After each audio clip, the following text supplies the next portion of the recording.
Good morning and welcome to Ed's World, where it's always morning, even in the afternoon. Even when I grab the wrong intro song, it's still always morning, even in the afternoon. I am your host, Jay Edgar, and I am joined today by the guest that we didn't expect that we were going to have this week, but definitely the guest that we always love to have around here. We have Wyatt from Roundtable Decision. Wyatt, welcome back to Ed's World. Well, thank you. This is your third trip through here, is it not? Yeah, I want to say it is the third one. I did like one right after another, and then in this one now, so that makes three.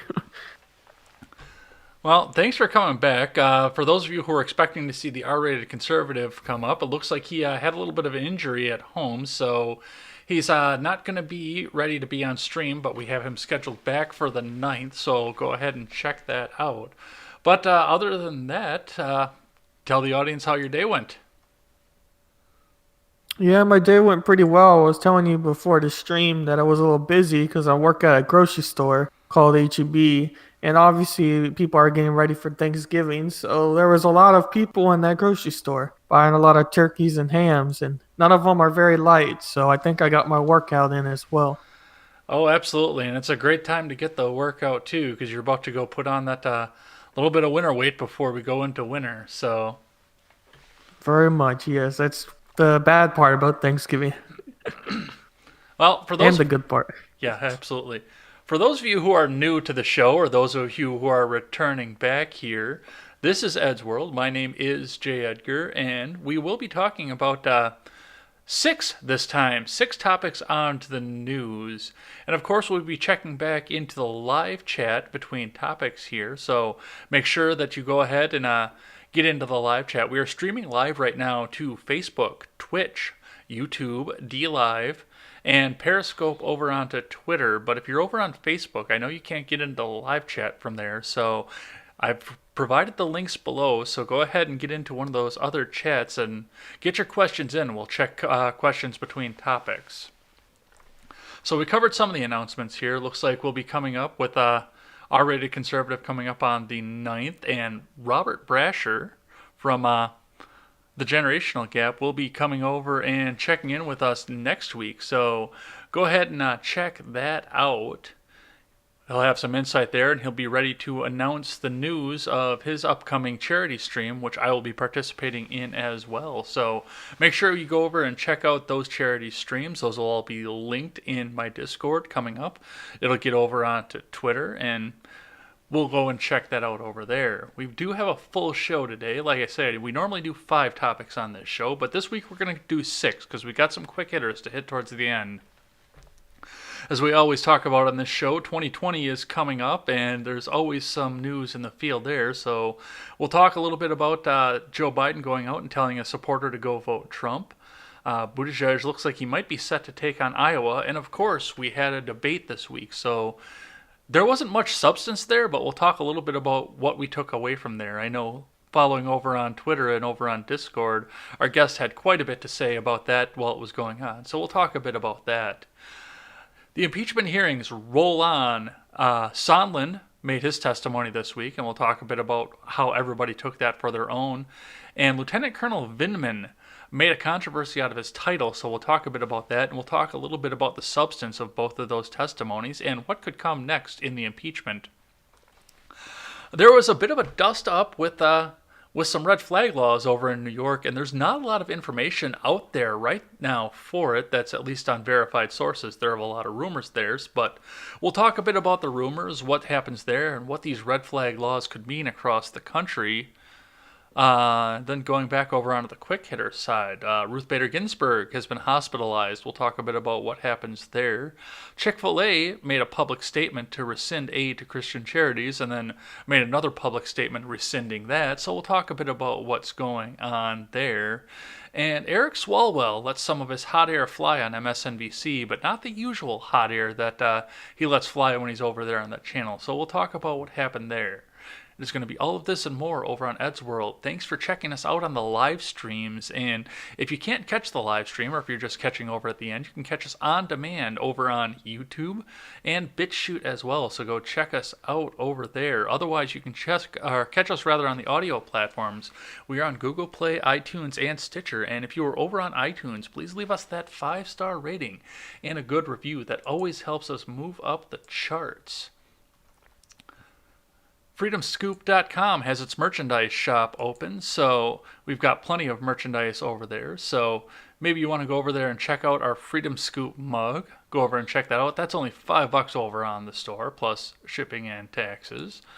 Otherwise, we have, there's our Unashamed Second Amendment Supporter t-shirt that's ready to go. Go over there and check that out there. Or if you really want some merchandise from a show that isn't our show, because we don't have our show merch yet, you can go over and check out our Generational Gap t-shirts. Go over there and check those out. And if you want any sort of discount off the store, you can use that promo code JEdgar at checkout, and you'll get a 15% discount on your whole order over there.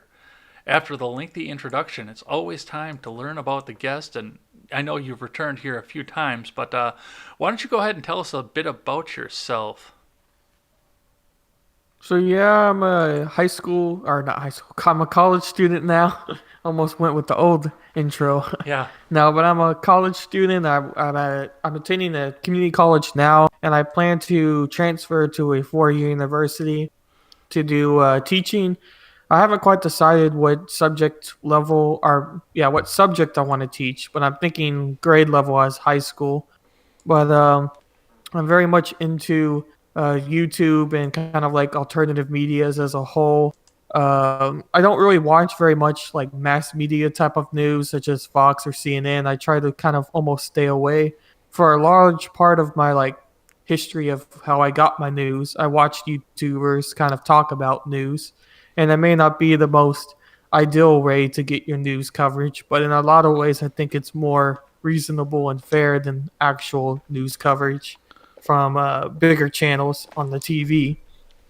But so I'm very much all into that. I run a Discord server and a YouTube channel that was kind of a project in what I did in high school, but I'm still continuing it. And that was just kind of a project to talk about like big concerns I had, such as like guns and mental health and other topics, such as like philosophy. And I'm branching more into covering like modern events, like recent events, such as the debates. So I've done a few videos on the debates and things like that. But I also kind of want to continue like my mental health series in the future. And also I've been thinking of getting into like live streams soon. I haven't quite figured out when I'm going to do it yet, as far as time goes. But I kind of want to get into that kind of sphere as of video making as well. So that's kind of what's been going on in my life. Well, it's always rewarding, of course, to get in on the live chat and make sure you talk back to your audience. So that's always a fun way to give back to your audience here. But I know you kind of teased it a little bit with the school project, but tell us how you got into the alternative media. Right. So in a school project, what we essentially they called it CAS because I'm in the IB or I was in the IB program, and IB is just international baccalaureate program, kind of like the AP of high school in America, but a little bit different, obviously, because it's an international program. But long story short, it was their community service plan you had to do.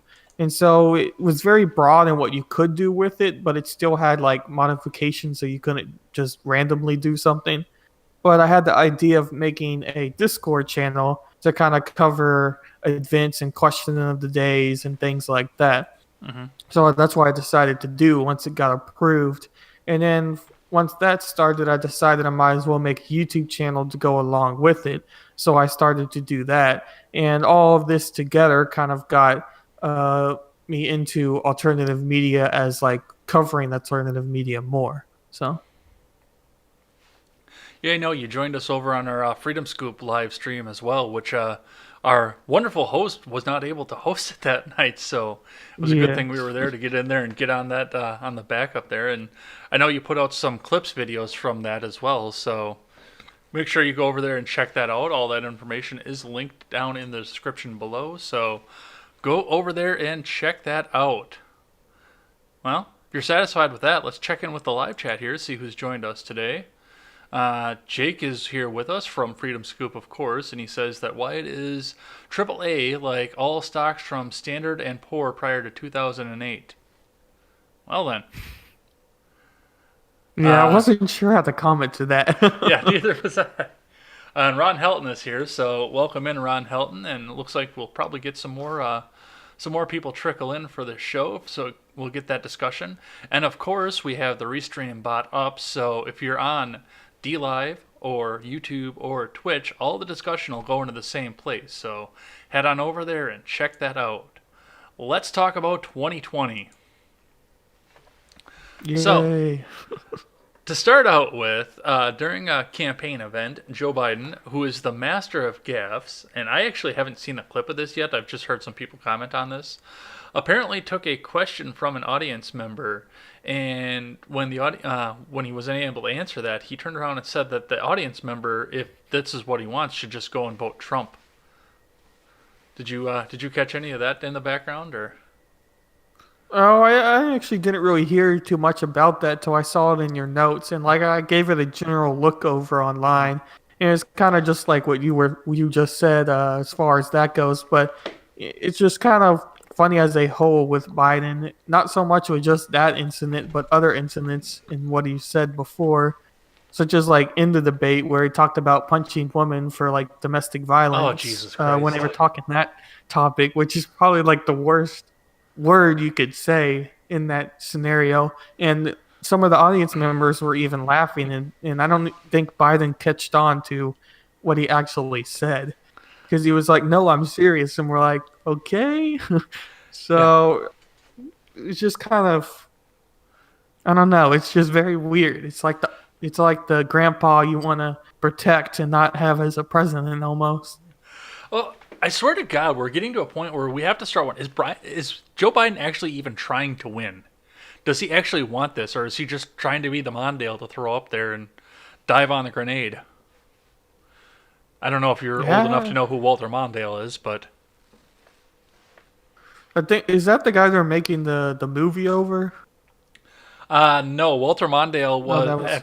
Have you seen the electoral map from 1984 when Reagan got reelected and only Minnesota went blue?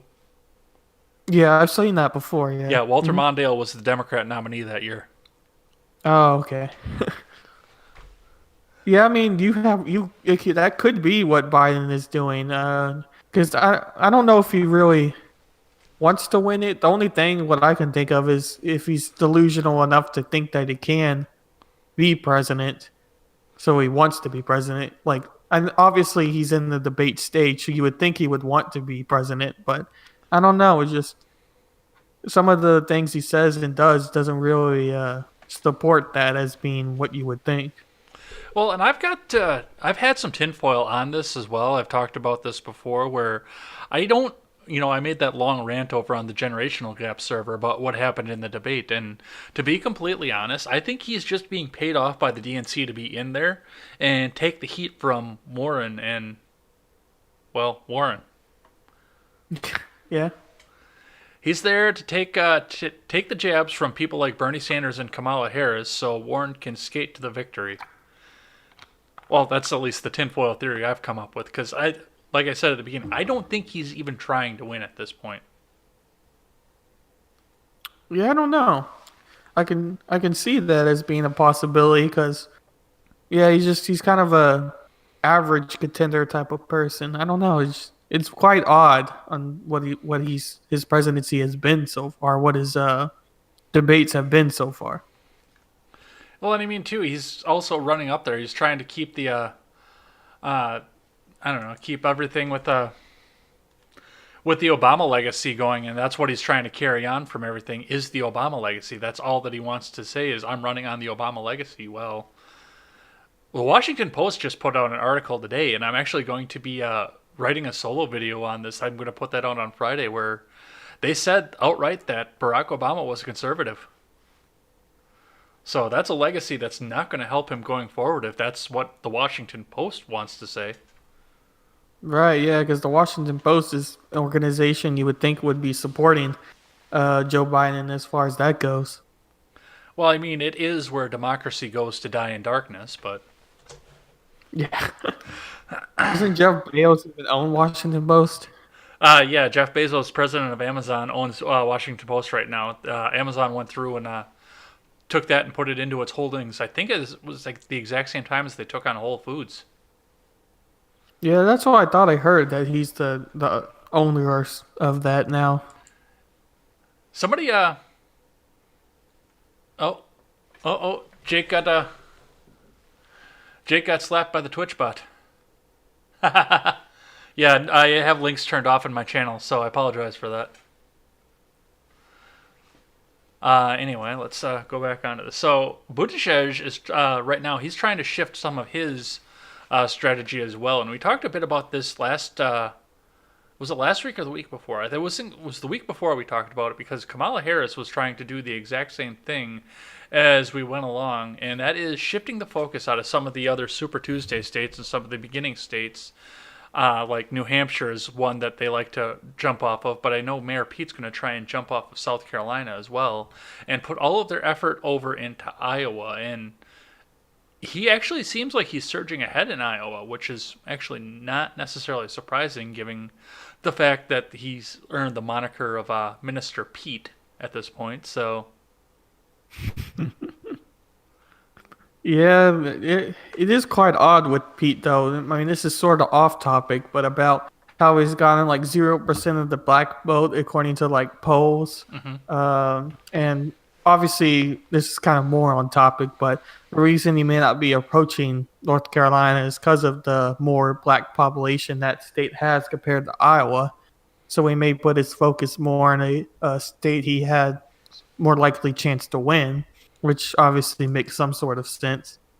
But the fact that he has 0% of the black vote is rather interesting.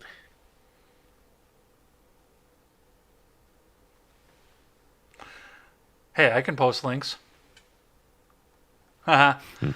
Well, no, and I think that's part of the strategy too that he has going forward with everything is the fact that okay, so like you said, in North Carolina, there's a huge black population. He's polling at like zero in black votes right now, which doesn't surprise me at all. I mean, blacks overwhelmingly in this country vote Democrat, or at least have historically. I don't know if that's going to be the case this time through, but this is a historical norm at least going for this. But they do tend to have a more centrist to conservative outlook of light. They're more religious usually, and more fire and brimstone. Plus, I mean, the homosexuality is something that I know carries against black culture nowadays as well. They are a little bit more Christian than normal, and their whole idea is to reproduce. That's the first commandment: go forward, be fruitful, and multiply. That's not the first commandment that was passed down from the mountain, obviously, but that's actually the first commandment that is in the Bible. Actually, it's the second commandment that was in the Bible, but we all broke the first one already. The first commandment is don't eat of the fruit of the tree in the middle of the garden, and the second commandment is go forward, be fruitful, and multiply. Right, the Adam and Eve Yep. story of the Bible, yeah. So, I don't know, I'm kind of rambling on at that one here, but, I mean, for the most part, yeah, it's... he's not going to pick up any of that support with black America. So he's going to focus over on one of the whitest states in the country, and I can attest to that because I've been there, because it's like right around the corner from me. But I know Kamala Harris had this strategy too, and she's not carrying off as much on it. She's looking to abandon New Hampshire as well. She closed her offices out there, and she's trying to focus all of her efforts into Iowa as well. Iowa's a huge battleground state for all of this, but Hmm. I don't think she's going to have the same faculties as Mayor Pete is going to. I mean, they're getting more open-minded over in Iowa City, so the homosexuality is not going to hurt him like it would have in past elections. I think he could take it. Right. No, I think he has a strong chance of taking Iowa, really. Because his policies in general, from what far as what I've looked into it, are more moderate leaning as far as Kamala Harris's policies would be. But then again, I don't really know much about Kamala Harris's policies. One, because I haven't really looked much into it, and secondly, she doesn't say what her policies are when I listen to her on debates and talk shows and everything. Oh, I can tell you what her So I policies are. yeah, go ahead. If I don't like your political positioning, I'll put you in prison. Well, yeah, see, that's what it seems like as far as debates go. I mean, when I mean, we're talking about this later on, but with the Tulsi exchange and all that, I mean, it just is. I have video of that too, so we'll get to see that straight on and forward. Hmm. So coming out of this, first round of states, because it's a bunch of states coming. Who do you think walks away with the most delegates out of the beginning of this? I know that we'll be talking about who you think is going to take the nomination at the end, but I mean, you look at New Hampshire. New Hampshire's going to be a toss-up, I think. I don't think Joe Biden's got a chance to get there, but I don't know which one of the neighboring state senators is going to take it because Bernie Sanders is from Vermont and Elizabeth Warren is from Massachusetts. Both states touch New Hampshire. Or we've got Iowa, Hmm. North Carolina, and I, who all votes on Super Tuesday? I don't even know. I know Yeah, Wisconsin's not one of them. yeah, that's a good question. I'm pretty sure Iowa's one. Yeah, Iowa is one of the first ones. So, and generally Iowa's the bellwether for primaries too, but it isn't always because Cruz won Iowa in 2016. Yeah, it's the battleground. Let's see. It says here, and according to Wikipedia, that it's Alabama, Arkansas, Colorado, Georgia, Massachusetts, Minnesota, Oklahoma, Tennessee, Texas, Vermont, and Virginia. But I don't know if that's right. No, I don't know. We'll look into that, or maybe somebody in the live chat knows and can catch us up with that one here. Let's move on to this debate fun. And I'm going to start with, you'll allow me, I've got a video, let me cue up the right one, of the exchange that you just mentioned, the one between Kamala Harris and Tulsi Gabbard. So if you want to turn your audio up over on Twitch, I know you're following along over there, and we'll get that video going here. So let's get that All started. right.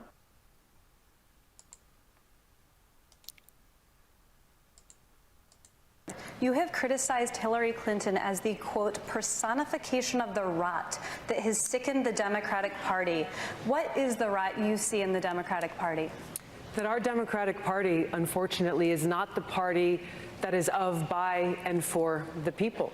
It is a party that has been and continues to be influenced by the foreign policy establishment in Washington, represented by Hillary Clinton and others' foreign policy, by the military-industrial complex and other greedy corporate interests. I'm running for president to be the Democratic nominee that rebuilds our Democratic Party, takes it out of their hands, and truly puts it in the hands of the people of this country, a party that actually hears the voices of Americans who are struggling all across this country, and puts it in the hands of veterans and fellow Americans who are calling for an end to this ongoing Bush, Clinton, Trump foreign policy doctrine of regime change wars, overthrowing dictators in other countries, needlessly sending my brothers and sisters in uniform into harm's way to fight in wars that actually undermine our national security and have cost us thousands of American lives. These are wars that have cost us as American taxpayers trillions of dollars since 9/11 alone, dollars that have come out of our pockets, out of our hospitals, out of our schools, out of our infrastructure needs. As president, I will end this foreign policy, end these regime change wars, work to end this new Cold War and arms race, and instead invest our hard-earned taxpayer dollars actually into serving the needs of the American people. Thank you, right Congresswoman. here. Now, I want to stop that right there for just a second and point out the fact that, I mean, we watched the debates beginning to end. I know you watched the whole thing. I watched the whole thing because of the fact that we were going to be doing this show today. But Tulsi Gabbard seems to be the only person that actually has an agenda and something that she's working for. That's, you know, especially being on MSNBC. I mean, the entire remainder of the debate was Orange Man Bad, and we'll talk about that in a second here. But, I mean, I don't like the agenda, but she actually has an agenda. She has a plan. She has things that she wants to accomplish other than defeat this president. Yeah, that's a big point there too, because like Warren, for as much as she talks in the debate, she doesn't really tell you her plans in their entirety or even a little bit of her plan. Like this last debate was probably the biggest Warren has talked about her Medicare plan, and she was kind of going back on it. It seemed, so it didn't really endorse what she thought she was saying, because she always will say that she has a plan, but like she never really tells you what it is. And with Tulsi, she's kind of more of a blunt, and it kind of sort of like Yang as well. They kind of both tell you what they're thinking in a way to where you think that that's how they plan to do something, if that makes sense. Yeah. Well, it was short-lived because after the only 80 seconds of actual policy prescription in the entire 3-hour debate, Kamala Harris decided that it was time for her to get her revenge on the second debate. And let's listen to what that sounded like. At home. Senator Harris, any response? Oh, sure. I think that it's unfortunate that we have someone on the stage who is attempting to be the Democratic nominee for President of the United States, who during the Obama administration spent 4 years full-time on Fox News criticizing President Obama. That's who ridiculous, has spent full-time, That's who has spent ridiculous. full-time criticizing people on this stage as affiliated with the Democratic Party. When Donald Trump was elected, not even sworn in, buddied up to Steve Bannon to get a meeting with Donald Trump in the Trump Tower, fails to call a war criminal by what he is as a war criminal, and then spends full time during the course of this campaign, again, criticizing the Democratic Party. What we need on the stage in November is someone who has the ability to win. And by that, we need someone on that stage who has the ability to go toe-to-toe with Donald Trump, and someone who has the ability to rebuild the Obama coalition and bring the party and the nation together. I believe I am that candidate. Thank you, Senator. Yes. Congresswoman Gabbard, I'll give you a chance to What respond. Senator Harris is doing is unfortunately continuing to traffic in lies and smears and innuendos because she cannot challenge the substance of the argument that I'm making, the leadership and the change that I'm seeking to bring in our foreign policy, which only makes me guess that she will, as president, continue the status quo, continue the Bush, Clinton, Trump foreign policy of regime change wars, which is deeply destructive. This is personal to me because I served in Iraq. I left my seat in the state legislature in Hawaii, volunteered to deploy to Iraq, where I served in a medical unit where every single day I saw the terribly high human cost of war. I take very seriously the responsibility that the president has to serve as commander-in-chief, to lead our armed forces, and to make sure always, no, I'm not going to put party interests first. I will put the interests of the American people above all else. Thank you, Congresswoman. I want to briefly give Senator Harris a final second to respond. I believe that what our nation needs right now is a nominee who can speak to all people. I spent my entire career standing mostly in a courtroom speaking 5 words, Kamala Harris for the people. And it was about all the people, regardless of their race, regardless of their gender, regardless of where they live geographically, regardless of the party with which they're registered to vote or the language their grandmother speaks. We need someone on this debate stage in November who has the ability to unify the country and to win the election. And I believe, again, I am that candidate. Oh boy, there's a lot to unpack there. But the first thing that I do want to bring out on this is the fact that PolitiFact felt the need to jump over on Twitter and fact check the statement about Tulsi Gabbard. So that's what that looked like. PolitiFact. Tulsi Gabbard appeared frequently on Fox News during Obama's second term. She often bashed the former president's foreign policy in the process. And of course, I had to retweet onto that and comment the fact that that's because former President Obama's foreign policy sucked ass.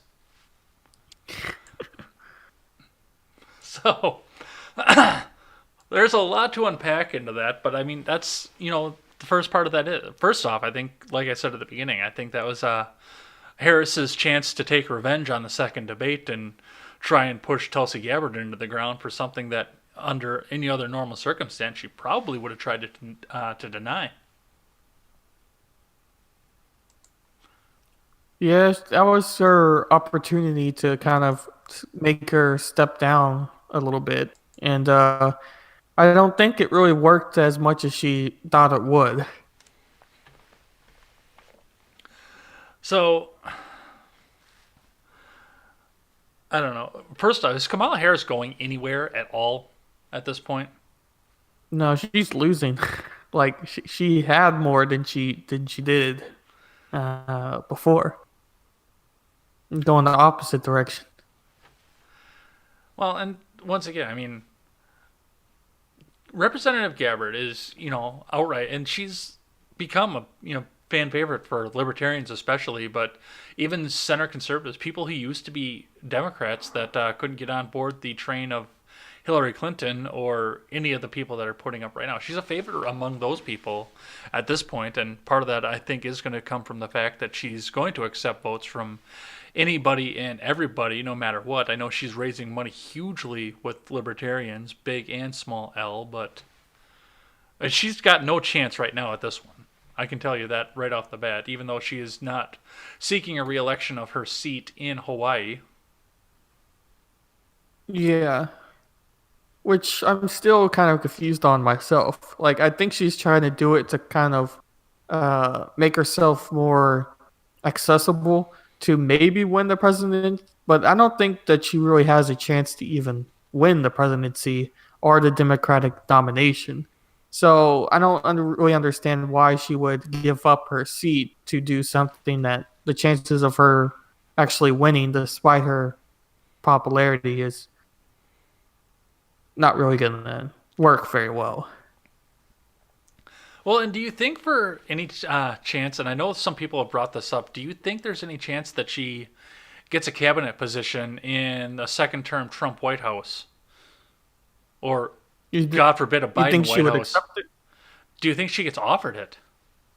Oh, gets offered? Yeah, I could see her getting offered a job for sure. I don't know if she would accept it, because I think she has said many bad things about Trump during her debate stage and other topics, which isn't necessarily bad. You can say bad things about the president all you want, free speech and all that. I'm all for it. But I'm not sure if she would be willing to almost commit the political suicide if she really is a Democrat and accept that job. Yeah, I don't know. That'd be an interesting topic to bring up, especially. But her military record went along with the other military veteran that was up on stage with her as well. I got another video here. Let me get that queued up.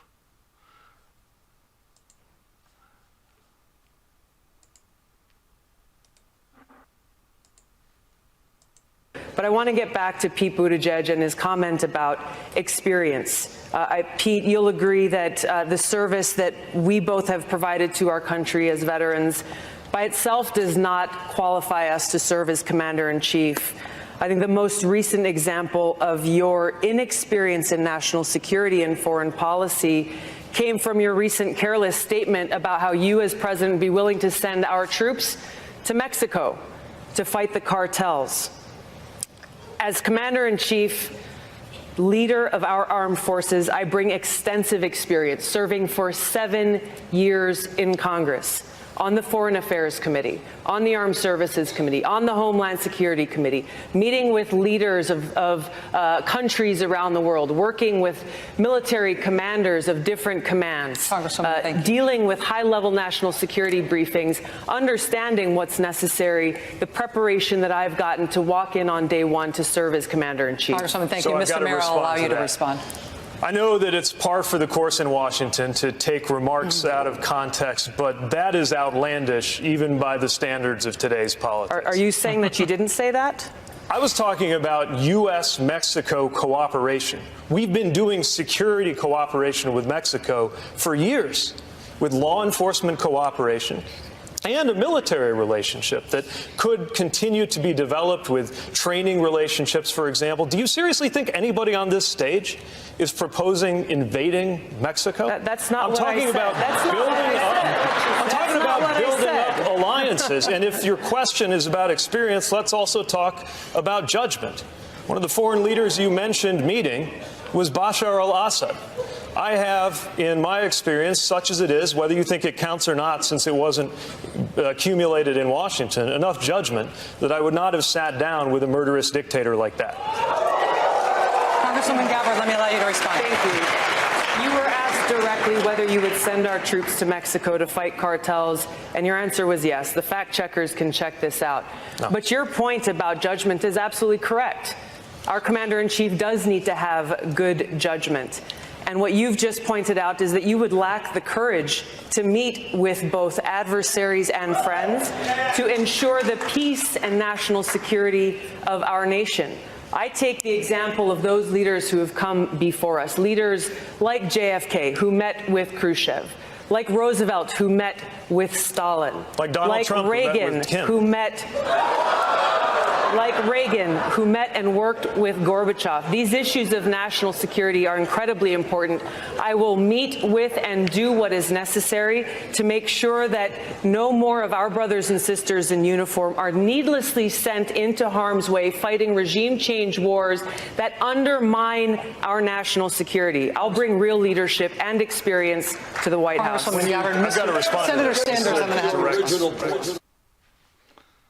So once again, we got a lot to unpack with that one there, and that's a good point that Representative Gabbard brings up, is the fact that she would go out and meet with some of these foreign leaders like that. And I mean, there's a lot of flack that's being caught from the fact that people that she has said. I mean, even Shapiro has come out and said that Gabbard is a Bashir al-Assad puppet, and we know how he feels about Bashir al-Assad.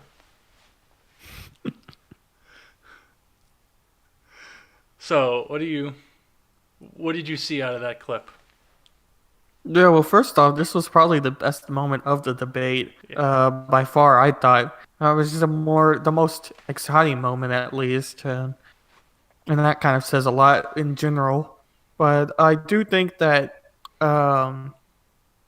Tulsi's point of wanting to meet with these foreign leaders, despite their imagery being not the best, is important, because if we want to keep ourselves safe, so to speak, or keep the world safe, because at this point you're talking about people who have nukes, and if a nuke war starts, then you're not going to really have much left.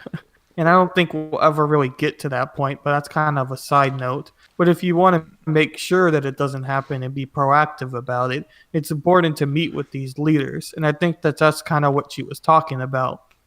And when Pete kind of threw out the point about Trump meeting with Kim as supposed to be something that wasn't good, at the time it was very controversial, and still probably is controversial. But then again, in my personal belief, and I think a lot of people kind of share it, is that it's important to still meet with these people despite what they do elsewhere. Because it's important to know your enemy than to ignore your enemy, is kind of what I would say with that.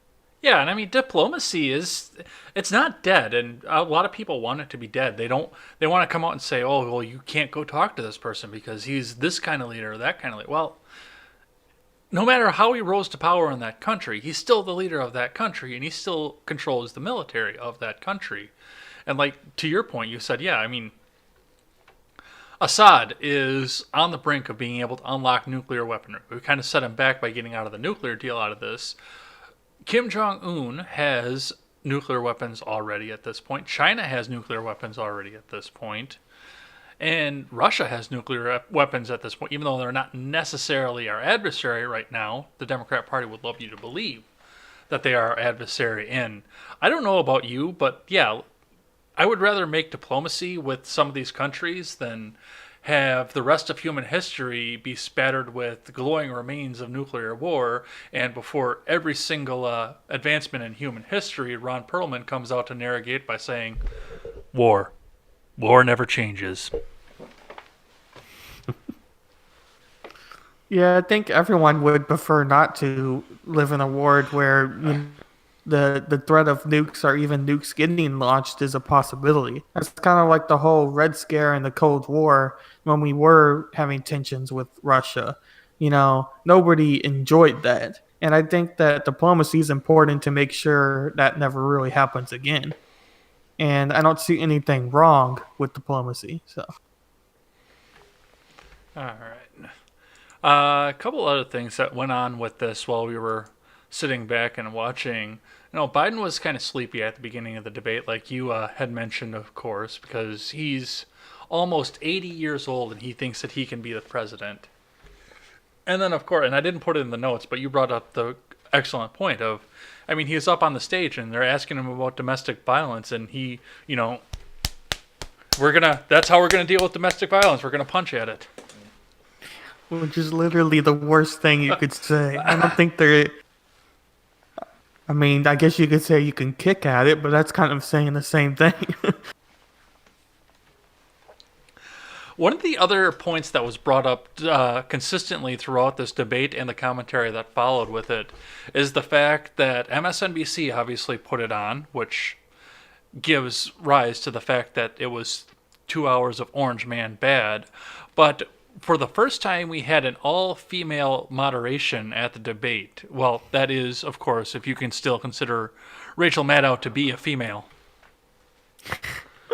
I'm not even sure if she considers herself to be a female. Breaking news, MSNBC just copyright struck our show. Yeah, we just wait for it. Does that matter? Does the gender of the moderators matter?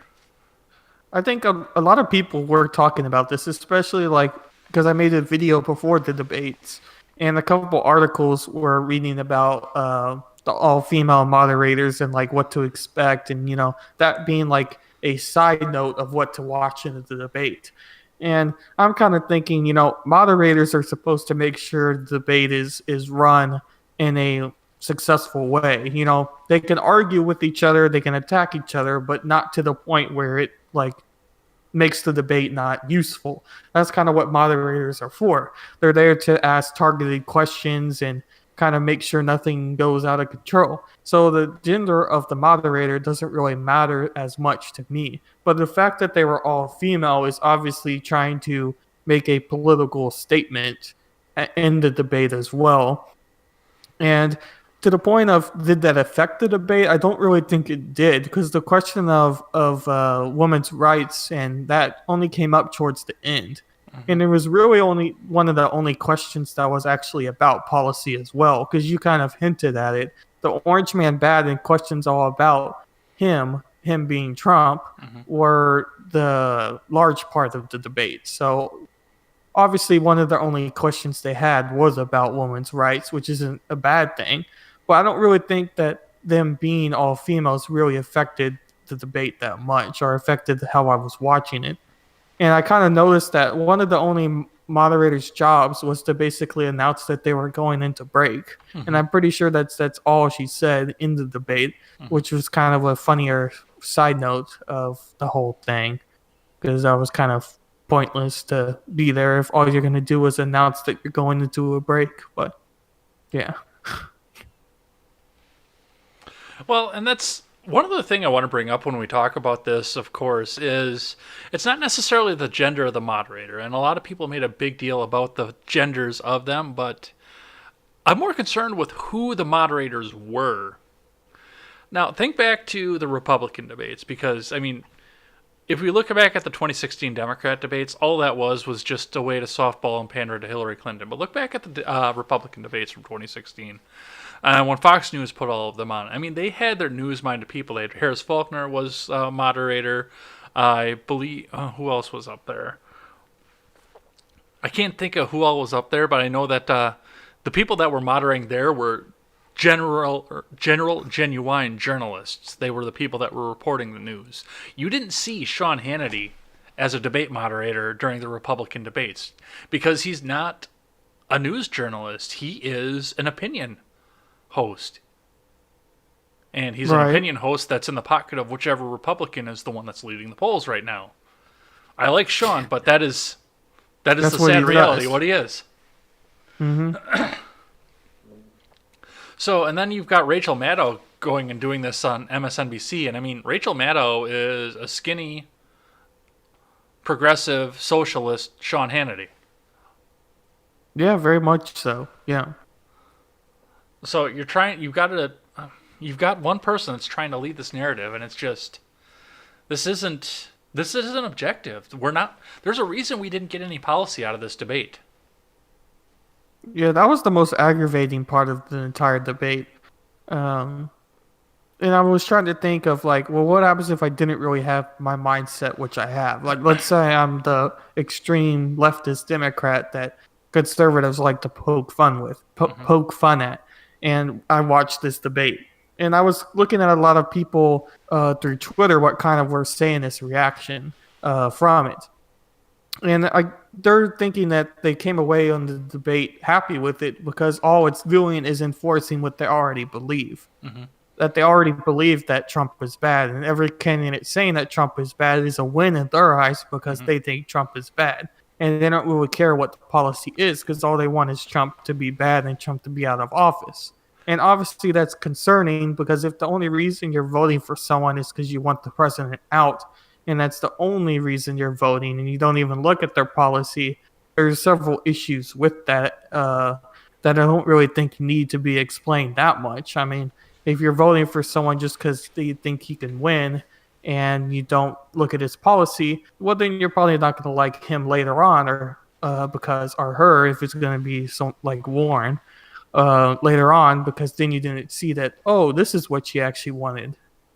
Well, and that's the same thing too. I mean, we saw it in the clip that we saw with Mayor Pete. As soon as he, Tulsi was going through the list of leaders that maybe not have been advisable to go and talk with, that she would go out and talk with, and Mayor Pete had to jump up and say Trump with Kim, and the crowd went nuts because that's MSNBC and Orange Man is bad. Right.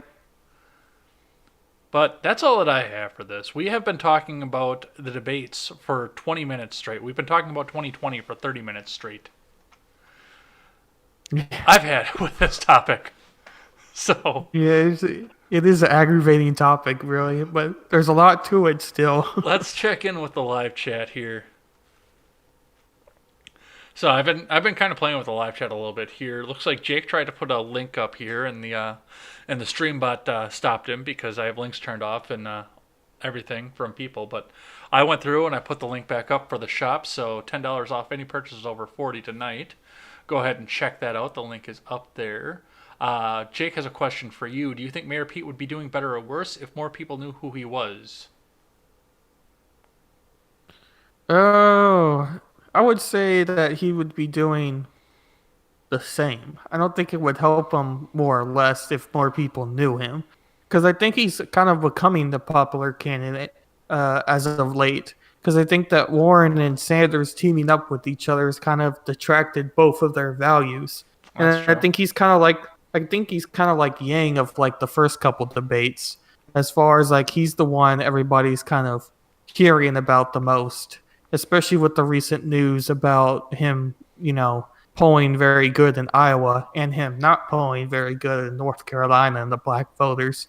So you're just getting a lot of media coverage. So I think, let's just say that more people than now knew about him. I don't think it's really going to help his stock or hurt his stock. I think he's just kind of going to stay where he is. Ron Helton points out the executive branch is in charge of diplomacy and the president is the head diplomat. So, yeah, that's a good thing to point out given the speeches like that. Jake from Freedom Scoop says, Crowder is doing a live stream proving Epstein didn't kill himself. That's your competition. Well, you can always check this back on demand. That's all I got to say to that. And Ignoramus is on right now, too, so. Yeah, views are views. Yeah. Jake from Freedom Scoop. Trump is bad, not good. Just vote, don't think. And then, yeah, it looks like you commented into there. So, let's move on into the impeachment hearings here, and we will circle back and check the live chat after this here. But The first thing I want to talk about is the Sondland testimony. And I don't want to go into big detail on what he said in the testimony because it was generic crap, to be completely honest. All these witnesses that they have testifying are like far removed from the president, and there's nothing there. Sondland was one of the first people that actually was right removed from the president, but the thing I want to talk about on this topic, rather than necessarily what the testimony said, because of what it represented here, is this picture that I got from Tim Pool's Instagram page. Looks like we've got on the screen here two newscasts sitting side by side. One is Fox News, and the other one is CBS News. And on CBS News, Sondland confirms quid pro quo, and on Fox News, covering the exact same event, they say Sondland says, "I want nothing." So everybody seemed to get exactly what they wanted or needed out of this testimony. I don't know how. It's the same news. It's two different universes looking at the same news, and I don't think any of this is going anywhere. Yeah, I think it just shows you how divided not only news coverage is, but their perception of what their audience thinks it should be. Because I think a lot of news, especially now, is targeted towards certain audience members. Kind of like how Fox became conservative because they saw opportunity to make more money, essentially. A lot of people have that belief. Mm-hmm. And then nothing's really wrong with that. It's capitalism, and I'm all for that. But the big thing about the testimonies as a whole, and the whole Trump impeachment really as a whole, is if you're a Democrat, you kind of believe that Trump is in the wrong and Trump should be impeached for it. And if you're a Republican, you believe that he didn't really do anything wrong. Although he says a lot of bad things, what he did wasn't wrong. He should still be president. I don't think many Republicans believe that everything Trump has said is good because he's that type of person. But the big thing about the testimony as a whole, and you kind of already said that they've all taken what they wanted from it, which seems very bizarre, but it's kind of what I expected. And I don't know if that's necessarily a good thing either, because it's kind of like just covering what you want your audience to hear isn't really what news should be. Well, and you're absolutely right on that for the most part off of this. And, I mean, we look at everything that's going on here again, and, I mean, the hardest part for me to get and look at these impeachment things, anything that's surrounding this impeachment is that this is entirely a coup meant to take out a person who was never supposed to sit in the office anyway because he didn't have any sort of political experience going in to start. Mm-hmm. That's what they want to do, is derail this presidency so none of the rest of us get a wild hair up our asses and try and get up there. By the way, I don't know if anybody's noticed this, but I've gone a little bit looser on the language because of this whole COPPA thing, because I want there to be no mistake that this is not a channel for children. By the way, that whole thing with YouTube is just, it's not going to be good. Yeah. It's really not. Yeah, I'll share a video with you once we're off mic here. Something that I was watching. No, actually, it's in the Freedom Scoop server on Discord, so it's in our private server over there. Go over and check that out. Jake already had a response to it, I saw. Yeah, I could check it out after we finish here for sure. But yeah, it's just ridiculous at this point, and none of this is going to get past the Senate. And even if this was going into a criminal case, I don't think any of it could get past reasonable doubt. Yeah, I don't even think the judge would hear the case, really. Well, you would Like have to, because it's going to be regular well, right, arrest if you go and to civil, yeah. Yeah, I understand that. But it's like, yeah, I don't think you could get 12 people to say that he did wrong if you just look at the facts and not have your bias get in the way. Yeah, well, that would be the hardest part in this political sphere right now, is you'd get which they're not going to pursue a criminal charge after they get the removal from office. All they're going to do is lead him off like that and make sure that he can't go back and run again. I guarantee they're not going to, because, I mean, getting an unbiased jury is going to be next to impossible at this point because they've been leaking news left and right. But I don't think that they're actually looking to get the removal. I think they're just trying to use this as they're going to try and avoid the vote as long as they can so they can keep doing these investigations and inquiries and leak out the information that they need to leak out as much as they can to try and make this look bad going into the next election. Yeah, they want it to be a dark cloud over Trump's head, saying that like any minute he could be impeached and not your president anymore. At any second now, this is bombshell testimony. I don't know how many times I heard that word or read the word on the headlines, and it, the whole process is kind of like discouraging as a whole, because obviously a lot of people during I just forgot his name now, Clinton. During Clinton's impeachment inquiries. I wasn't alive then, but obviously from what I've heard about it and read about it, a lot of people said that the Republicans were kind of doing some of the same stuff the Democrats are doing now, and kind of like smearing his name and not doing the process right. Oh, they absolutely were. Right, and again, they were, yes. As a large amount of people believe that they were, and I think now a large amount of people think that the Democrats are doing something wrong, and they shouldn't really do their impeachment inquiry in the way they are. I mean, the whole closed-door impeachment process before these hearings was extremely wrong, and I think any person with average intelligence or anyone who's paying attention can see that that is wrong, even if you are a Democrat or even if you are someone who wants Trump to be impeached. That whole thing of not letting Trump's lawyers in, not letting the process be fair, or not even letting really Republicans in, is obviously not fair, and the process should be fair. But shoulds are always in politics. Mm-hmm. So I do want to get over to a little bit of the testimony here, and like I said, I mean there's nothing there for the most part that's going to change anything. But I know that there was a big deal out of this, and Jake was in multiple Discord servers talking about the fact that, Sondland went out and he said straight out, he talked directly to the president, and the president said he wants nothing. He wants nothing, just tell Zelensky to do the right thing. So I don't know where they got the fact that they proved quid pro quo out of this. Even quid pro quo isn't even a crime at this point, but I think they're going to try and go for either bribery or election interference at this juncture, but even still, that's not going to do crap. Yeah, that's not impeachable offenses, really. Is it kind of wrong to do? Sure, it's wrong to do, but see, from the testimonies I've watched, and I didn't follow it extremely closely because my thought process was essentially, I'm not going to really get anything from it, and people who are watching this are going to believe what they already believed. And that's kind of what's happened, and I think it's still happening. But from the testimony I have watched, it's a lot of hearsay type of evidence. Yeah. It's a lot of, I have heard this.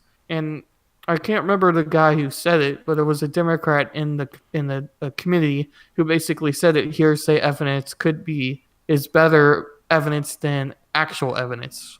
There's a better word than actual evidence, but anyway, he was talking about basically that hearsay is can be used and is good and should be used. And I think it was Tim Jordan who was basically like, yeah, no, that's hearsay is not good evidence by any means. Well, yeah, I mean, that's, the first week of testimony for the first couple of days, it was legitimately, well, I heard it from Cole, who heard it from Dylan, who heard it from Ashley, who heard it from Brenda, who heard it from Kim, who heard it from Phil, that this is what happened on the phone call. Right. So, I mean, like, as soon as I hear that and hear the questions from it, see, that was the first thing what kind of shocked me, and obviously I'm like, okay, so what are the Democrats going to ask? Because if they believe that he should be impeached, so they're going to believe every witness they call has good evidence, you would think. And that's kind of what I expected, and that's kind of what I heard. There was a lot of, like, leading type of questions. They didn't really ask anything to question what they heard, if that makes it. They didn't question further, I would say. And then when Republicans would go on, sometimes they would just argue that the process was wrong and kind of use their opportunity to attack the Democrats more than actually question the person. And other times they did question them. But it was like the whole process itself just seemed kind of like it was wrong from almost every single level. It's like you should really approach it as more of a, in my opinion, more of like a factual questioning. Like, okay, so you heard this, but how confident are you in it? And obviously some people did get asked that. But it was almost like what they said they heard wasn't really what mattered. It's just that they heard it.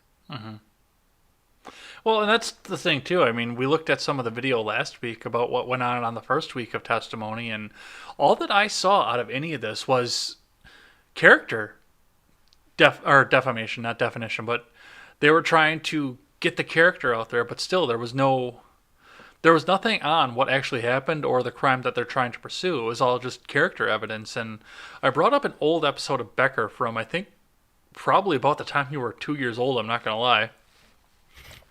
It was a little-known basic cable show. I think they had it on UPN, where Ted Danson played a kind of a gruff doctor. And I want to bring this back up because this is the exact same thing. We had the episode where he had taken one of his patients to the gym who had a heart condition, and while he was at the gym, the patient had a heart attack, and then a lawyer came in and tried to sue for malpractice because they brought him to the gym. And instead, started bringing out all these cases of what Dr. Becker did, where he was mean to people all across the Bronx, essentially.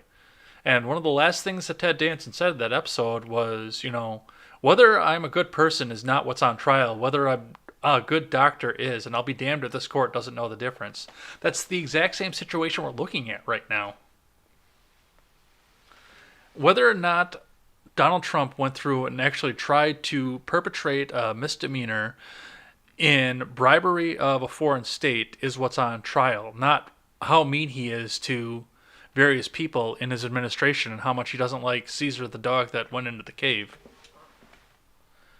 Yeah, that's a very good point for sure. Because, like you said, his character seems to be on trial and not so much what he did. I think that's a very one-sentence summary you could say out of the whole impeachment process, really, and more specifically the testimonies as of late. I think can be summed up in just that sentence. So that is that. I wanted to touch a little bit on now. Apparently, and this was what I got out of the testimony from what I read from the transcripts, Lieutenant Colonel Vindman was hearing secondhand from a phone call that one of his friends had made to Trump, or one of his associates rather, had made to Trump while he was sitting at the table, and Colonel Vindman could hear him from across the table saying that he wanted this. And I know Jen the Libertarian was off on this when she went and talked on her show about it, because she's on the camp of, I think it's time to pull Trump out of office. I'm not sure. I look at the same evidence she does, and I don't see the same thing that she does. But, I mean, that's her whole case. But that was the first thing I'd heard about the Vindman testimony, was that he was privy to the information. And yet, as far as I know, there's not been any phone dump here, which, I mean, if you're talking to the president, everything is recorded, so it should be very easy to get a phone dump on that and verify that, but there's been none of that so far. It's just been what Lieutenant Colonel Vindman overheard off of this. But to bring this back onto a light note, maybe make us smile a little bit, one of the biggest parts of the controversy with Lieutenant Colonel Vindman wasn't necessarily his testimony. It was the fact that he made it clear when somebody said Mr. Vindman while they were swearing him in that it is indeed Lieutenant Colonel Vindman, and the civilian member of the House was to address him as such. He had to clear that up real fast. Yeah. So, and a civilian is not required to use rank with somebody like that either. I mean, it's preferred, obviously. If I had achieved that rank, yes, I would hope that everybody would, but I wouldn't make a big deal about somebody saying Mr. Well, I'm not going to dox my last name, but so the Federalist, I was reading this right before we went on air, actually did bring up a good point on this as well, and that is the fact that Colonel Vindman brought up his rank and tried to use his military credibility to make himself a key witness to all of this and try and, I don't know, make himself a little bit pure on all of this as well. But he also committed gross insubordination by doing so, especially by holding on to his rank as such, because he is up testifying against essentially his boss right now. Well, not Yeah, right pretty now, much. but at the time, and that's a gross insubordination. He could be court-martialed for that. Could be. Yeah. Now, of course, if something's wrong, you want the person to be able to testify. But I mean, I know the military changes, and I've never been in the military. I can't answer to any of this, but that does change some of how you are exposed in criminal courts, how you're exposed in testimonies, and some of the laws that affect you there. But one of the lines that I read in the Federalist article was the fact that if Vindman really wanted to testify and go against the chain of command as much as he did in doing this, he should have resigned his commission before he went up there, which he wouldn't have been Lieutenant Colonel Vindman anymore. But I don't know. What do you think about that? Yeah, to be honest, I haven't really put much thought into that as a whole topic, but it is kind of rather interesting that you could be testifying, because he is in the military, as you stated, against your own boss, so to speak. And obviously, you kind of said this already too, but it's important to keep, the open door available, because if he actually did something wrong, that person's testimony could be huge in showing that what he did was wrong. So I think that door should still be there, but it is kind of a interesting side topic to think about, and if what he did was necessarily wrong, and if he should have given up his rank before doing so. But I don't know if I could really answer that question as a whole right now, because I would have to put a little more thought into it. Okay. Well, we're getting to a point now where it looks like we're drawing to a close. I think they've got a little bit more testimony left, but I mean, they're out of witnesses for the impeachment. So it looks like right now the only thing that Nancy Pelosi has left to do is to put all of this to a vote, to get the vote out there, to get it all into the record and send it over to the Senate. So, I mean, we all know what's going to happen in the Senate at this point, which I wouldn't be surprised right now to find out that Pelosi is trying to keep this out of the Senate.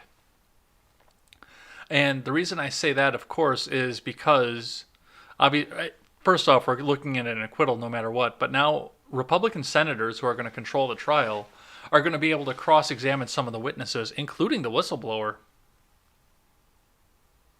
Yeah, they're able to call, from my understanding, they're able to call additional witnesses as well as question the witnesses would have already been questioned if they so choose to. And I think that I've heard from multiple people, more like radio stations I've listened to, talk about how they could call the whistleblower and that they could call a couple of other people they named for the testimony. And obviously, if they could call the whistleblower, that would be huge because the Senate is Republican dominated, or Republican have more people in.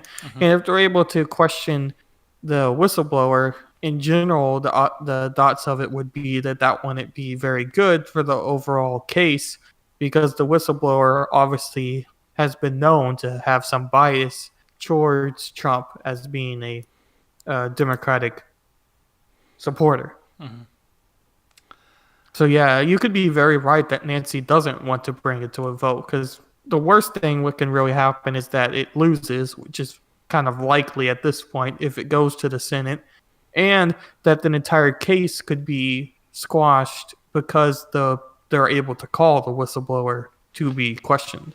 Well, I know Trump is saying, too, that he wants his day in court. If they're going to make the accusations on him, well, then put it in front of a court and put all the dirty laundry out of there for that. Yeah. But we shall see what happens. I think there's a little bit more testimony left, but I think that's going to be it. Let's go ahead and have a look at the live chat here, see what we've got going on. Let's see. Ron Helton is, I think, the only one that's left over here because of the Crowder thing going on right now. But everybody got what they wanted out of the testimony, right? Because the left and the media have trouble seeing the actual facts or ignoring them. Well, I see some of that on the right too, so I can't just say that. And then he corrects himself, just ignore the facts. Ron Helton, I heard from a friend whose hairdresser told him that the babysitter they used heard from her father that his boss saw Edgar out with somebody other than his girlfriend. That was his hearing. Nuts. Yeah. And finally, there's something off about Vindman. I get bad vibes from that soldier, would not trust him on the battlefield. All right. We are way over time right now, which I kind of was afraid was going to happen with everything that we had in here, but this next story I want to talk about here, I have it titled in the show notes, The Boogaloo, but one of the hardest things about doing this right now is the fact that we don't have a lot of facts because there were no verifiable news sources that covered any of this. This was all kept hush-hush, and mostly we got radio signal and word of mouth from this. So I'm going to lay out the facts from what I saw from social media, from Discord servers as well, and then I'm going to turn it over to you to fill in the blanks of anything else that you heard that may not have been into this, because, once again, this is all word of mouth at this point. So, an Instagrammer, Whiskey Warrior 556, was served a red flag confiscation request. According to reports that I saw while this was going on, he actually possessed no weapons at the time, but he did have some high-capacity magazines laying around. The rumor that I saw was that a coworker had called in a red flag request to have him checked out. Apparently, the police went in to serve the red flag warrant, and his wife answered and told them that they weren't going to cooperate, and then they came back with the SWAT team later on that night, special weapons assault team coming in to check everything back out. They had a standoff late on Saturday. As I said, the national news for the most part covered it up, but all the reports that I've seen thus far from everything else out of this has showed this as ending peacefully. What else? What am I missing? Well, and obviously, I've looked a little bit on the information as a whole, and like you said, a lot of the sources are not really credible from like New York Times type of standard. It's more kind of other sources, kind of like if you were to be trusting Fortune for your actual news. But one of the things I read was on Reddit, and it was just kind of talking about the guy himself and kind of the situation behind it.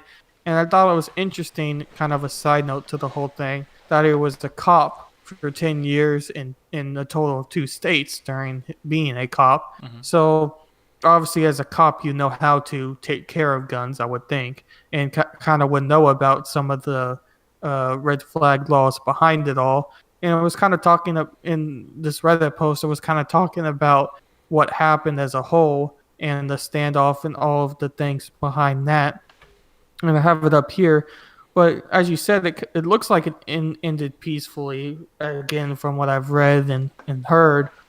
But it looks like that it was also, because it kind of, I'm reading from this, from the post now. It says, like, the officer was there investigating the domestic incident that occurred earlier. There is a ton of follow on paperwork after domestics, not serving a warrant. If the warrant he was arrested for had existed at the time, they would have said so in the press release. So obviously this person's kind of just speculating to what might have happened. And they're thinking that the charges could be also on like burglary or harassment type of charges as well. So again, I'm not entirely sure on what he actually did, because the facts, kind of what we know behind the guns and everything behind that, aren't what he did. How do I say it? He shouldn't really be arrested for just that alone, I would think. Well, no, I know that the arrest would have come for the resistance to take the warrant, but I mean, he's being served a red flag, so his guns were to be confiscated in full for the red flag law, and then he would have to go to court and prove his innocence, prove a negative, essentially, in order to get them back. That's how the red flag law seemed to work. Right. I am keeping the live chat up for this. Usually I don't have it up during the podcast, but, you know, just in case anybody else that's in the live chat can fill anything else in that we have going on with this. Now, From what I understand, and of course this was being covered up as well, but we got some little clips here because he was Instagram live feeding what was going on for at least part of it. So he had a live video up, and we saw, him hold up in his house and things like that. I saw a picture of the SWAT truck outside that was waiting to that was waiting to go out there, and it looks like Hilton says the officer falsely claimed that shots were fired. What's up with that? So I did hear a little bit of that going on as well. Is that there were shots fired and that was retracted as being fake news. So is this the future of red flag laws in the country? And I do say this with a concern because I know Governor Evers here in Wisconsin is trying to implement red flag laws. I know you're lucky; you're never going to have to deal with that. Yeah, I don't think Texas would want to do that. That's political suicide, even if the state is becoming more purplish than it was before. But yeah, I think the red flag laws always kind of sound like a good idea, but I don't know if really an implementation that it works as well as you would think it would. Well, and two, I mean, if we look at this realistically, when we talk about the red flag laws, it is like I said, somebody can go in and make a complaint to a local police department. They go in and act on the red flag law as just as a regular red flag, and then you have to go through the court system and prove a negative, essentially, to get your name cleared for it, rather than the other way around of innocent until proven guilty. Right, which the system is based on in the United States, compared to some other countries where it's the opposite. Well, and the other thing too that I'm seeing out of this with red flag, I mean, for the most part, if they put a red flag law in your state, I'm pretty sure you're a good kid. You would turn over your guns most likely if it happened. If I got red flagged, I'd be on 50-50. I would either make a stand or I'd be out there. But I mean, people here like Whiskey Warrior 556, I would not be surprised to find out that he would have no problem becoming a martyr for the cause, to be the person that dies from government overreach. There are people out there that are willing to do that. I think there's a lot more than you would think of people who are out there doing that. Yeah, they're willing to put themselves in the line of the SWAT team bullet to make a statement politically. We're getting to that point in this country, and I'm happy about it because, I mean, at this point, the government needs to go, but at the same time, it's scary as well because, at that point, especially if the insurrection rises from something like this, we're going into a massive police state, and there's going to be a lot of shit going down. Yeah, it could very well happen faster than we would like to think. Absolutely. And there are people in Congress that are trying to get this pushed federally. A federal red flag law. Mm-hmm. Didn't, no, Beto was more past red flag laws with his whole thing before he ended his campaign. I forget what he was calling this, but essentially he was willing to buy back your guns. Which makes absolutely no sense because he never owned them in the first place. Well, right. Yeah. I mean, and then if you didn't do it, it sounded like he was going to make you do it anyway. Yeah. Which, I mean, if we get to that point, I know there's plenty of people in Texas and definitely other states around Texas in the deep south, so to speak, that would definitely not be willing to give their guns back. Well, and that's the thing, too. I mean, they say that after the Civil War, Congress came together and made it illegal to secede. Well, I don't think it was completely legal the first time. Yeah. Yeah.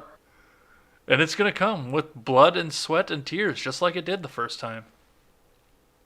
Yeah, that's typically how it's fought. Well, and I mean, New Hampshire has got it enshrined in its state charter. It is perfectly legal to overthrow the government in the state of New Hampshire. Oh, cool. That's why it says live free or die on the license plate. Yeah, well, I can't say that I've seen the license plate with that before. I lived in Massachusetts for a couple of years, and I've seen it. Yeah. Yeah, I'm sure, yeah. But I mean, that's all I know for this right now, and looks like I don't know if we're ever going to get closure publicly for this. I mean, we can all watch social media, but I know Twitter was hiding feeds on this right now, and they were just trying to keep this for the most part covered up as much as they could. For Well, I good mean, reason. we've seen that. Yeah, I mean, we've seen that before with like when man, I'm trying to think of the exact example, but I guess I can just give a scenario what I know happened. That like when you have a shooter, I believe it was in a college, could have been a high school, was going to shoot people, obviously, and he gets shot by someone else in self-defense of the school, and obviously ends up dying. That person who had the gun saved a ton of other people, and if you take that gun away from that person and the other person still has the gun, then a lot more people end up dead. And then you'll have people would say, well, what happens if neither had the gun? Well, it's like, well, we're not playing that, because the chances are if someone really wants to shoot up a school or shoot a lot of people, that they're going to get themselves a gun and do it. It doesn't matter if it's illegal or not. Well, it's an interesting time, and like I say, we're looking at something like this, and we see where these red flag laws end. Especially, like I said, people are going to be willing to die for this. So we're going to see a martyrdom, especially, and that was the first thing I saw in any of this. It's the Boogaloo. This is well, and also this the is big. Sorry, go ahead.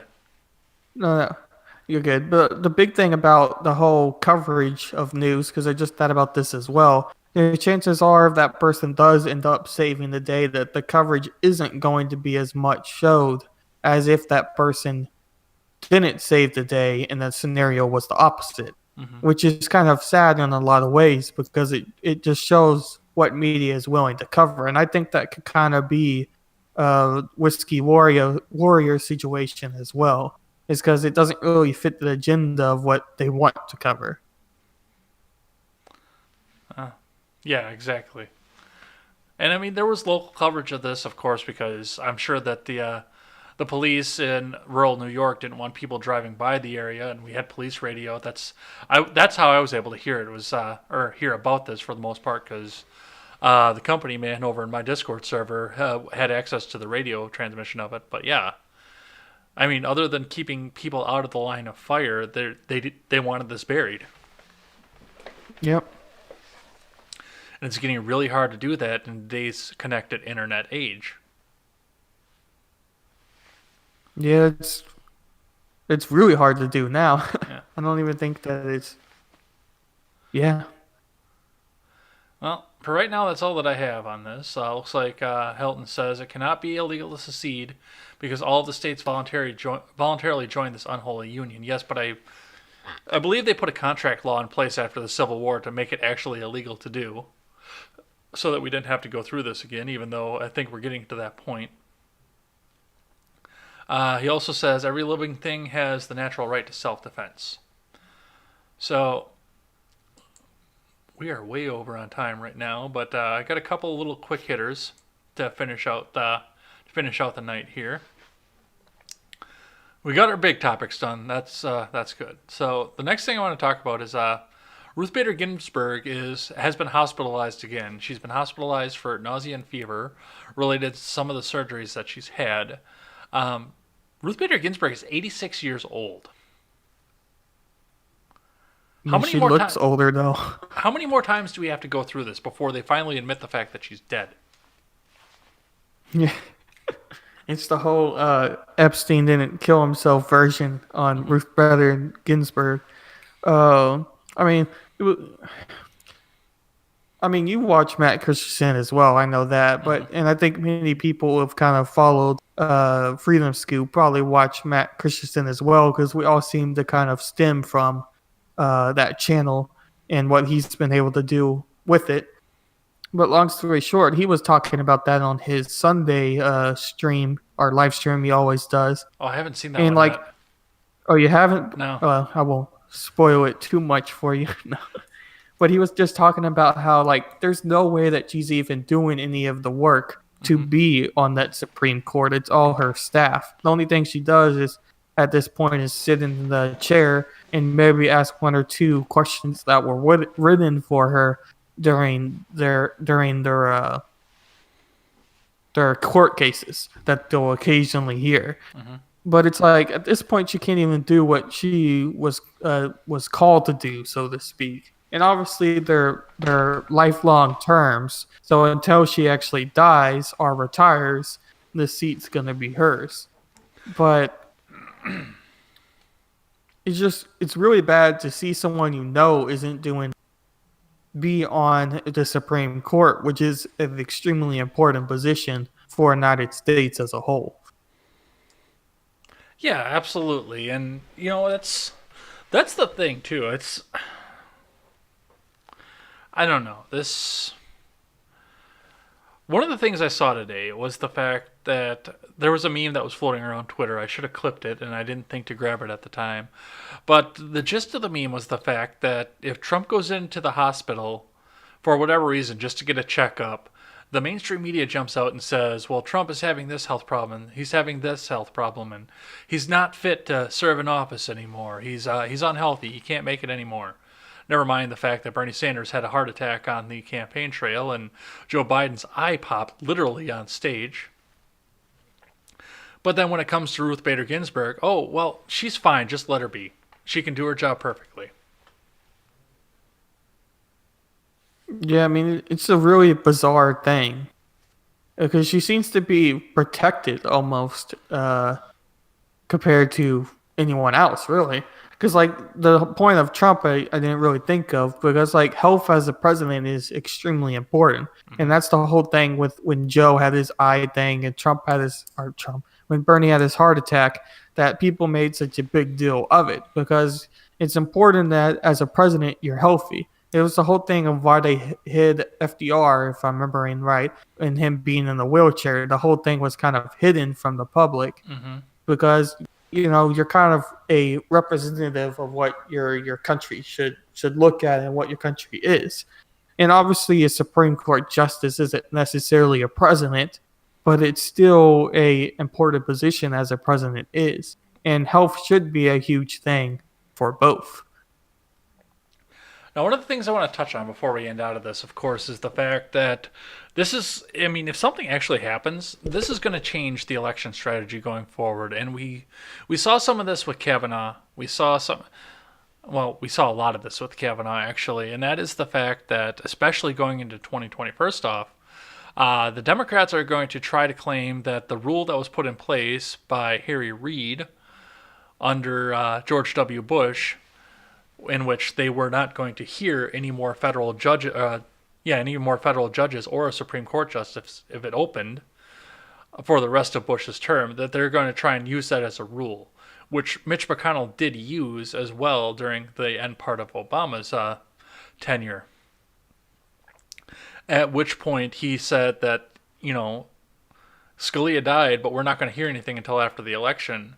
And the difference being, of course, is the fact that both presidents had a party or a Senate of the off party at the time. At the end of this term, Trump has a Senate that's in his favor. So I know the Democrats are going to rail and try and say that we're supposed to respect this the same way as we respected during the end of Bush 2 and during the end of Obama. But I mean, in reality, there's no written rule that says that. But on the other side of that, they're going to try and use that as a campaign wedge issue. The senators are going to try and hold the hearings out as long as they can to try and make sure that they get a Senate back and still get the president out because they don't want the tenure of the Supreme Court to change.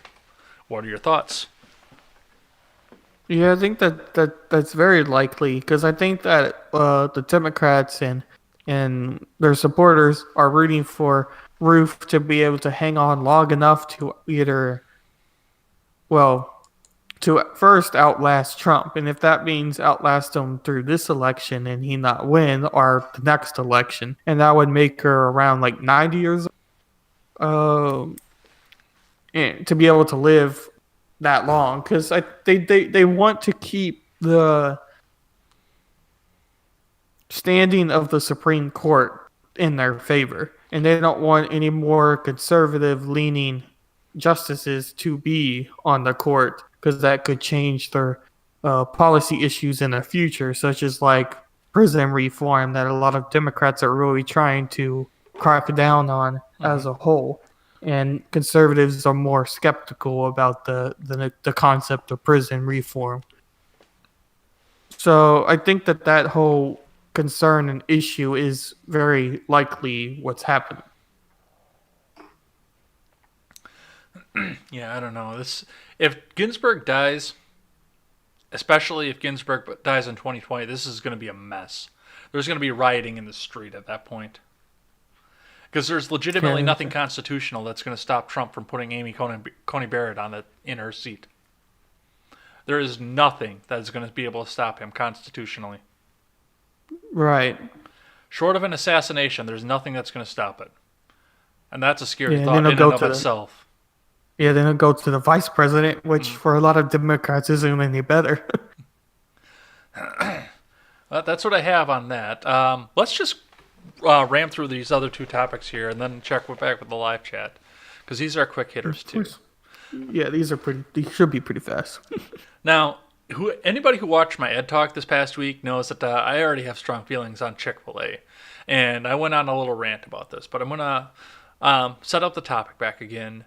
The chicken chain made a public statement this past week that they are going to rescind the aid to Christian charities such as the Salvation Army. And then a day later, and I actually didn't see this in the news anywhere, I was actually in the server of servers, Reese Mendocino's server. He's been on the show here just recently. I was over there and I saw that an article popped up in which now they've rescinded that and they made a public statement saying that they are going to donate to Christian charities. Now, as far as Dan Cathy or anybody else that's on the board at Chick-fil-A, I don't give a fuck where they spend their money. I don't care. They've earned their money. They have the right to put it where they want to do.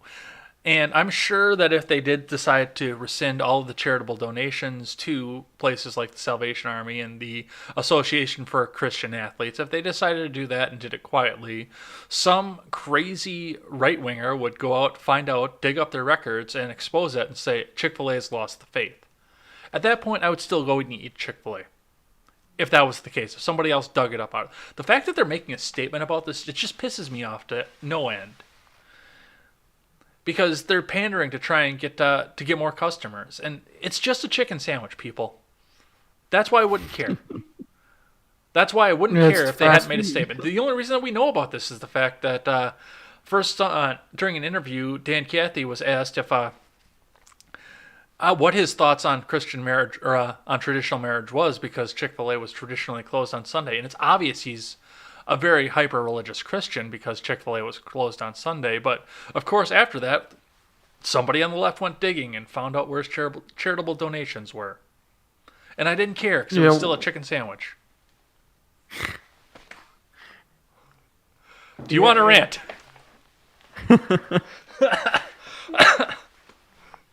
Yeah, it's just, I find it kind of funny when any fast food or anything similar to fast food tries to make a political stance. Because it's like, I mean, honestly, the only people who are eating at Chick-fil-A and other fast food chains are people who don't have either enough time to make a meal, too lazy to make a meal. It's a cheap, well, not so much cheap, but it's an item to get fast, and I don't really care as much as what your political stance is as a whole. Yeah.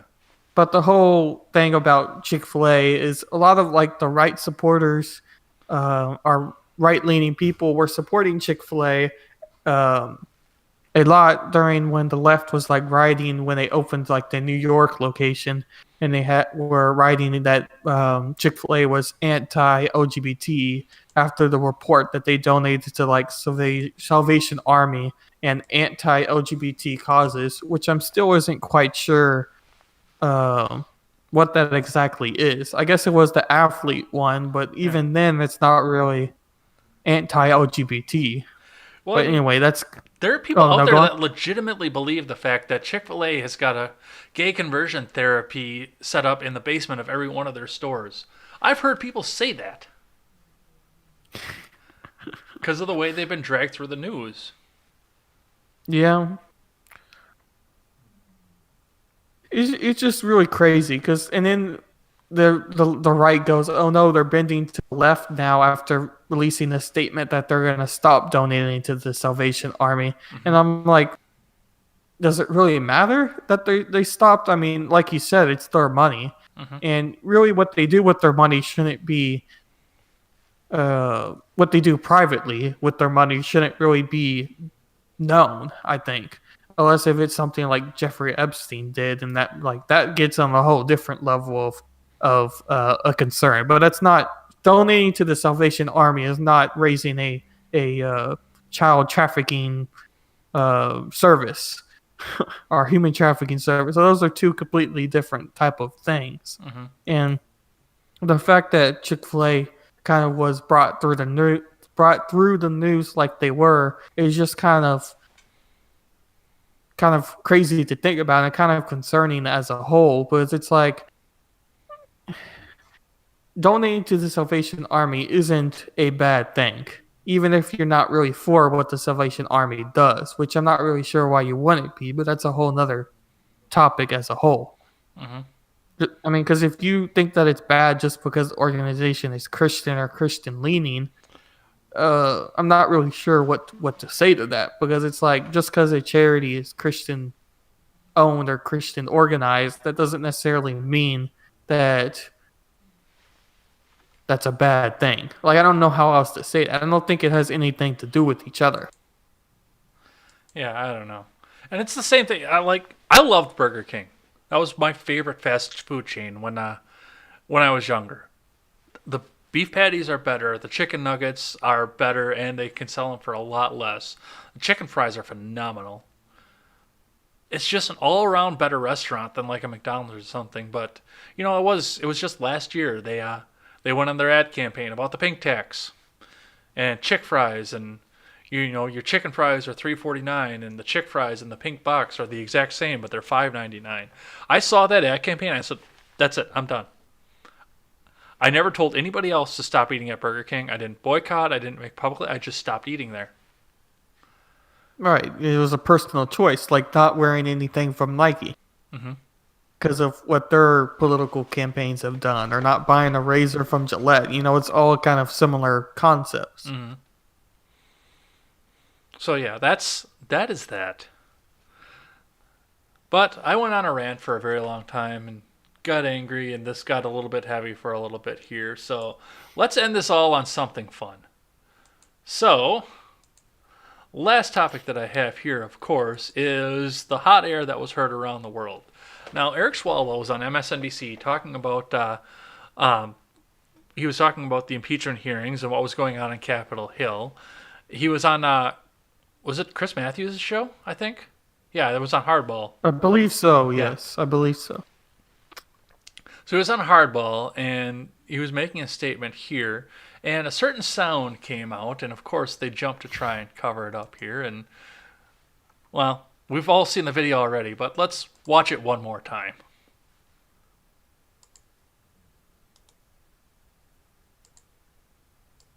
Chris, so far, the evidence is uncontradicted that the president used taxpayer dollars to ask the Ukrainians to help him cheat an election. And the complaint that I've heard from Republicans...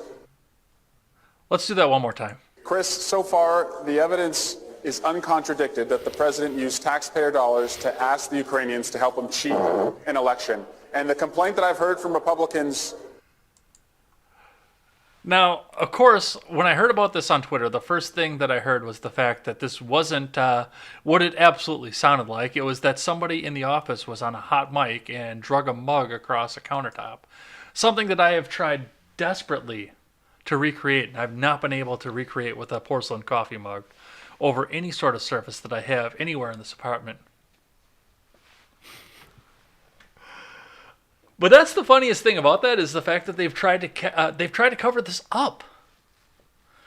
Just own it, man. I don't know if you've seen the slow-mo version of it, but it's even funnier because it's like, obviously it's slow motion, but you see like a pause during when the gas leaves his butt talks. Where it was just like, you just see the pause and then he starts speaking again. It's like, that's just... Oh yeah, he paused. Yes, you could tell in the regular clip that he paused, but the slow motion's even worse. And he had that look on his face like he was pushing too. So, I mean, just own it, man. You've had a hell of a career. You were absolutely authoritarian in your gun control pledge while you were running for president, and even still, you went further than that before you ran for president and said that you were going to nuke half the country if they didn't turn their guns in. Just own this. I don't know. And I mean, there's nothing really outstanding about any of this. It's stupidity, the fact that they're trying to cover it up so hard. Yeah, it just makes it more funnier, honestly. Did you see what was it, the thermo scan of the whole thing? I don't think so, no. I don't know if it was doctored and it was something that somebody created, or if there was actually an infrared scan of camera of something that was going on there. But apparently, somebody got a hold of some infrared footage of the whole thing, and you could see during the pause and after the sound, you could just see the hot air billowing up behind him.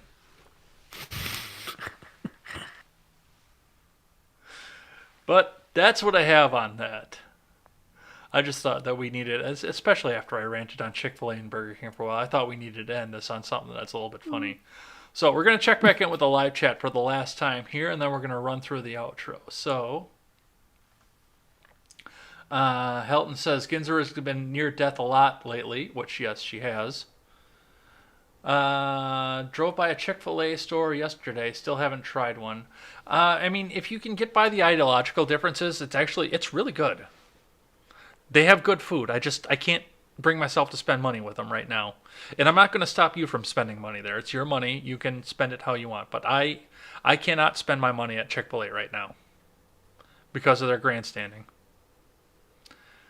Somebody passed gas. Was it Newcomb Swalwell or somebody in the studio? Well, no, he paused. It was him. Yeah, definitely him. I mean, how close would you have to be to the mic to get the same sound even? Like, I know they're super sensitive, but like, I mean, there's just really not many other possibilities there. All right.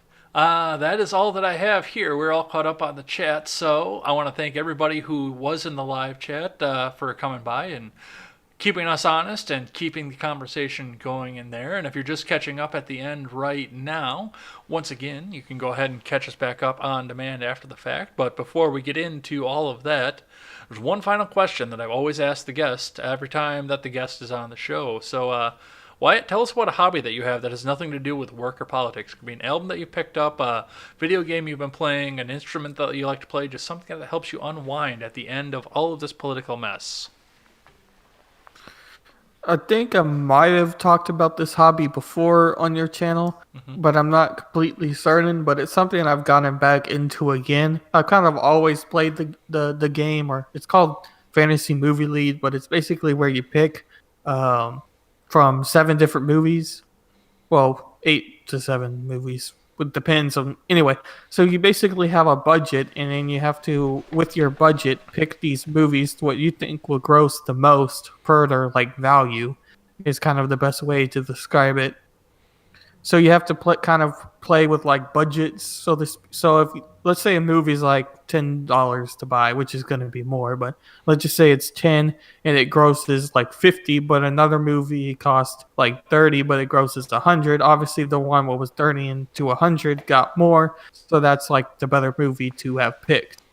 And you only can have that movie a certain amount of times before your budget runs out. And it's normally wise to kind of play all 8 screens, and very rare that you only have 7 and leave 1 blank. And then you get bonuses if you pick like the best like underperforming, what thought to be underperformed movie that performed, and then you have bonuses for the perfect lineup for like what you could have done for maximum value.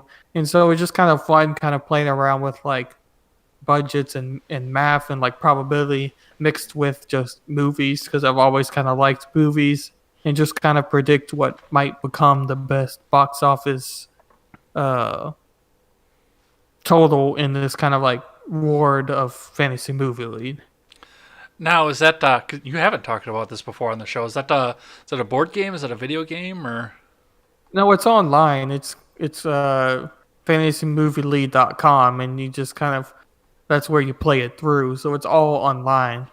Okay, that was going to be my next question. What was the platform? So you beat me to it, and you knew where I was going with that. Yes. Well, I want to thank the audience for checking in on the live chat and checking us out live on YouTube, on DLive, on Twitch, on Periscope for Twitter, and on Facebook. If you had any other questions, if you want to finish the conversation with me, you can find me over on Twitter. That's at EdsBlog Twitter with a 1 in place of the I. Always love to have conversations over there. You can find some other links down below on other places that you can find me, including Minds and Gab and all the other fun places there. If they want to finish the conversation with Wyatt, tell us where they can find you. Yeah, you could find me. I believe you've linked all my links under your description of your video, but you can find my Discord. But probably the biggest place where you can follow me is Twitter, and that's at RoundtableIB. And there I have all my social media links to my YouTube channel, to my Gab, to my Minds. And I've been recently posting all my videos on the BitChute as well, just in case if YouTube decides to collapse within itself, which could be more possible than we think. So I've started to upload everything onto there as well. Yeah, if you're not branched out at this point, you're not really serious about making videos. So go ahead. It's your time. Yeah, YouTube gets kind of scary. Because the COPA laws, from what I've looked into it, I mean, it doesn't really affect our channels as much as probably other bigger YouTube channels out there, but as a whole, it still affects. You could argue it affects us more, just because it makes it a lot harder for us to grow as a whole, especially for people that produce regular content more than I do, like yourself and like Steven from the Ingoramus show, what almost does it daily. I don't think he really has missed many days, so it's going to make it very hard. Down. Yeah, exactly. So I think it's going to make it very hard for you guys to kind of expand more. But I mean, the whole thing is just kind of a mess. Well, that's what I have on that here, of course. Once again, you can, if you're just catching up now, you can catch us back on demand on YouTube and over on BitChute. Go over there and check us out. Or we will be on the audio platforms on iTunes, Google Play, and Stitcher. And if you're over on iTunes, leave us that 5-star rating and a good review. That always helps us move up the charts. Edsworld is proudly partnered with the Freedom Scoop Media Group. Make sure you check out freedomscoop.com. Link down in the description below. Check out some other great podcasts that we have on the show, including The Generational Gap, The Daily Ignoramus, and we're looking for writers right now. So if you want to get in on a free speech platform, go ahead and send me an email, edsblogtwitter@gmail.com. We will set you up with a sample article, and we'll see if we can't get you featured on our site. As we always say on this show, never take the words of bloggers, podcasters, or journalists. Find all the facts, and Epstein didn't kill himself. Wyatt, you have last word. Yes, I would say, in general, if you want to talk about anything with me, you can also follow me on Twitter and my Discord. I hope to post more questions of the days more regularly on the Discord, because I do think that they're kind of fun to watch people's different ideas. Also, if you have any ideas for like video suggestions, you could also tweet me or join my Discord and mention it to me, or any of my other social medias, really, because I'm always looking for anything my audience or people might be interested in me covering, because sometimes it is a little difficult trying to think of video topics. So I would appreciate any help in that matter as well. And of course, make sure to subscribe to my YouTube channel and my BitChute, more my BitChute, because I'm trying to grow that more than my YouTube, just because I think it's better to try that approach now than the YouTube approach, but maybe not. But anyway, so thank you all for watching the video and following Ed, and make sure to go on Freedom Scoop as well, because I've almost go on there daily to watch all the videos and hope to read articles from other people, and hopefully have more articles from myself on there in the future. Take care, everyone, and have a good night.